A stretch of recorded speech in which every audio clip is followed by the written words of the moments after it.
This is the East Chicago Greenhouse. We are run by the Parks and Recreation Department, and we are a 15-ish, 20,000 square foot facility. We've got 4 bays. 2 of them are dedicated to a tropical room, which is what most people think of when they think of greenhouse. So you come in, you see hibiscus and cute banana trees, agaves, things like that. So that's really kind of a walk and look kind of scenario. And then we have 2 bays that are dedicated to growing and propagating plants. In the age of Fortnite, do kids need to know about agriculture? Especially in the way that we think of agriculture, because I'm here for a reason. I'm not on a farm on a tractor with some cows for a reason. Like, I'm here in the middle of East Chicago, and that's because agriculture doesn't have to be what we're typically told it is. Does it in every way, shape, and form make their life better and more enriching, more involved? Absolutely. If I had $1 for every kid who has walked by a plant and been like, "What's that?" And I'm like, "It's a tomato, dude." And they're like, "I didn't know that." And I'm like, "How do you not look? It's just green." And they're like, "I thought they were always red." If we want our kids to be eating in a different way, to have a different experience with their food than we were offered, then yes, I would highly encourage it in any scenario. We work with the Food Bank of Northwest Indiana, and we also work with Catholic Charities. And we typically have at least 2 what we call mobile market giveaways each month. If you're at all familiar with the Food Bank of Northwest Indiana or Catholic Charities, they provide generally goods that are going to last a while in the pantry. So you will get fresh produce and frozen meats off of them often.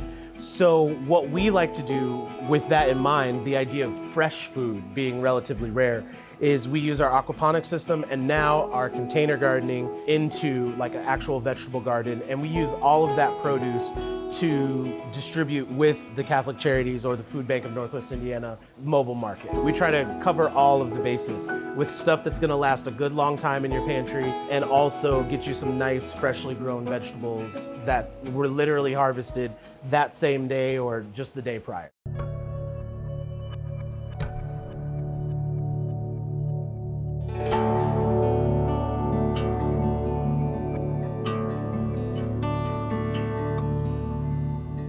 I get in there and I do my fair share of cutting and spraying and all that stuff, but the 2 ladies who really make sure, who are the living, breathing heart of the greenhouse here, who make sure that the stuff that needs to get done gets done, are Lisette and Diane, and they've been here a good while longer than I have.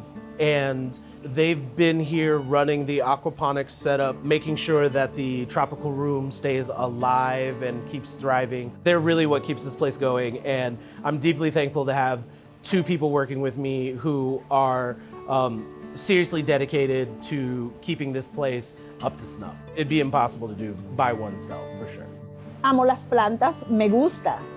Y me gusta la tierra, me gusta lo verde, bueno, me gusta todo. Y más, como te digo, me gusta porque ayuda a la comunidad.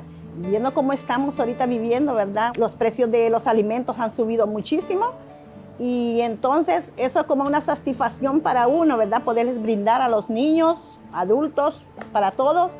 Vienen aquí, las atendemos con mucho respeto, con mucho amor, mostrándoles las maravillas que hay aquí, plantas hermosas, vegetales y de todo un poco. El equipo es un equipo maravilloso. El supervisor de aquí es una excelente persona. Mi compañera de trabajo, persona excelente. Tenemos una relación muy buena. Hacemos una invitación que vengan a la Greenhouse de aquí de Chicago, Indiana. Y nosotros vamos a mostrarle cómo plantar lo que se produce aquí para la comunidad que son ellos. Bueno, el legado más hermoso es servir. Servir a la comunidad, servir a las personas. Eso es lo más hermoso porque uno siente una satisfacción muy hermosa estar sirviendo, servir. Porque siempre he dicho, el que no vive para servir, no sirve para vivir. Y I love you, Chicago. What I love about East Chicago is that it's a very rare combination of kind of demographic opportunities. They're vibing and they're coming together, and that's the kind of community I'm about serving, where you can reach a lot of people, where everybody gets to know each other, and getting to somewhere where innovative stuff is happening and where the good part of the story comes out. So that's what I like about East Chicago, the promise of it.